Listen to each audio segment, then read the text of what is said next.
Hello everyone नमस्कार जय जगन्नाथ मु प्रियंका आपण मानक स्वागत जनाऊँ मो चैनल प्राप्ति लाइफस्टाइल ब्लॉग को। तो मासे छुट्टी आसी दिल्ली रु ओडिशा आउ छुट्टी सरीगला आम ए जाऊँ दिल्ली ब्रह्मपुर स्टेशन को जाऊँ केते जल्दी दिन सरीगला जमा भी जना पड़लानी गाँव को आसिक बहुत एंजॉय कलु आ गोटे मिडिल क्लास फैमिली ट्रेन रे ट्रैवल कले केमती सब धरिके जाती देखु आउे ट्रेन पर वेट करूँ 4:40 ट्रेन थी आम तो आज पूरा राति जमा भी गोटे उठी शोनी मु खाଇବା पीवा टे बनैली मत ट्रेन में जमा भी खाଇବା ट्रेन भल लगे खाइले भी से माने डाइजेशन ठीक से हुए उल्टी ही हो जाए। तो तापरे आम ठीक माने 20 मिनट थी पहुँची जाइलु ये समस्ते टिके वेट कलु तो प्लाटफर्म रे आसी गाड़ी लगिगला बसी पड़ी आराम से सोई जाइलु। और ट्रेन स्टेशन तो एतेटा भी भिड़ नाला कहीं राति तो बहुत कम ही लोग ट्रावेल करते देखु अंधार होगी आम से टाइम शोई पड़ू सका उठिकी आसू ये मस्ती चली आसू आमको ट्रेन में बहुत ही विरक्त कर सका सका आरंभ होगा आमर बाबांकर जेहेतु किसी खाती रुटी से पखाड़ टे काकुड़ी समस्ते शोचते कि बाबा को टे पखाड़ दरकार पड़ा तो से प्रथम दिगला। तो तापर आम सब रुटी और पोटला आलू भजा बनईकि मुझे खाइलु एमती ट्रेन जर्नी चली आउ सीट अलग अलग हो जाइए बाबांकर बोंकर अलग आम दिजणकर अलग B3 से B1 रे आमर तो एमती हो जाइए जीवा से प्रॉब्लम होची किंतु बाकी लोअर सीट थिला भल थिला। तापर आम सब खरा बेलू पुणी पखाड़ दही पखाड़ चना जो कला चना आमर भजा पोटला आलू भजा काकुड़ी एमती सब खाइलु।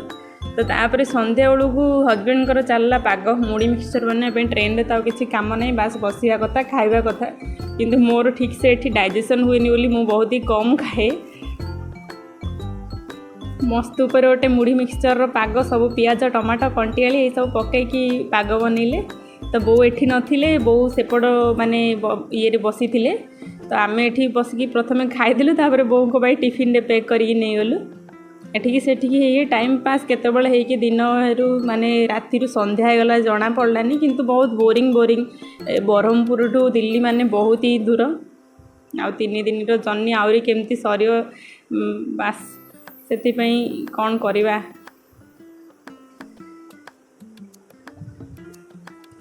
बो को आसी एठी देदेलु एठी टिके बसिकी मस्ती कलु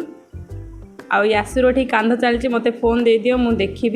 जेहेतु माने छोट छुआ एठी कहीं भी नथिले तो सी आम बहुत ही विरक्त करता छोट छुआ थिले सी आराम से खेली बुलिकी जाई था तो छोट छुआ नथिले आमको ही बहुत विरक्त करता मझे मझे चिप्स खाऊला तापर डिनर टाइम हो जाइला तो डिनर रे टमाटो खटा और रुटी बनईकि आनी आ रुटीटा मो देढ़ बनईकि देते से बहुत हेल्प कले ना गोटे रात उठिकी 2-3टा भितर कम सरियाटा बहुत ही मुस्किल थिला। घर ठू तो स्टेशन गोटे घंटा पाखापाखि लगी जावाई खाଇବା पीवा सारिक आम शोई पड़ू पुणी सकाळ सूर्योदय 7टा बेलू एमती थिला आराम से बसिकी सूर्य किरणर मजा नेलु। ट्रेन तो बहुत ही 4 घंटा लेट थिला तो बास बसवा कथा 2टा जगार आम 6टा पाखापाखि हो ओल्ला बेलू आसुर तो गुस्सा मत बाहर कहीं छाड़ून आ से बहुत ही बोर होता तापर टिके बानाना खाई देइथिलु मिसिकी समस्ते गाँव रू ही नहीं आसथिलु।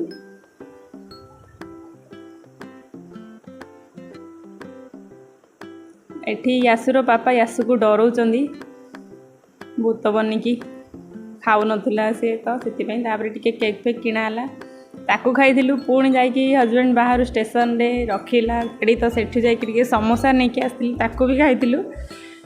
या सब मु खाऊची किंतु मोर जमा भी माने रहिलानी पेटरे सबू माने बांती गला आउ ये तरकारी किणिकी आनी रुटी सहित खावाई या तो देखिए मत माने भल लगिलानी एते तेल बाबरे तथापि कौन करवा काम चलवाक पड़ुची। एठी मथुरा रे जड़े दीदी आम झीपाई डालमा भात आनी तो झील को खाइला मुझे टे खाइकिला मत टे शांति लगिला तापर 5:30 बेलू ओल्लै पड़लु आराम से ट्रेन जर्नी केमती सरीगला तो ये पूरा घर को आसिया समय सेठू पुणी घर को गोटे घंटा लगिला जीवाई बहुत दिन पर बास से 4 व्हीलर देखा पड़ा घर को आसला घर अवस्था पूरा खराब आउ सांगे सांगे चा बनैकी पड़ोसी आनिक देइथिले। शेष पर्यंत देखिथिबारु धन्यवाद। वीडियो को लाइक करदेवे और चैनल रे नुआ थिले चैनल को सब्सक्राइब करदेवे। रहूची आ गोटे ब्लॉग रे देखा हबो। Bye bye.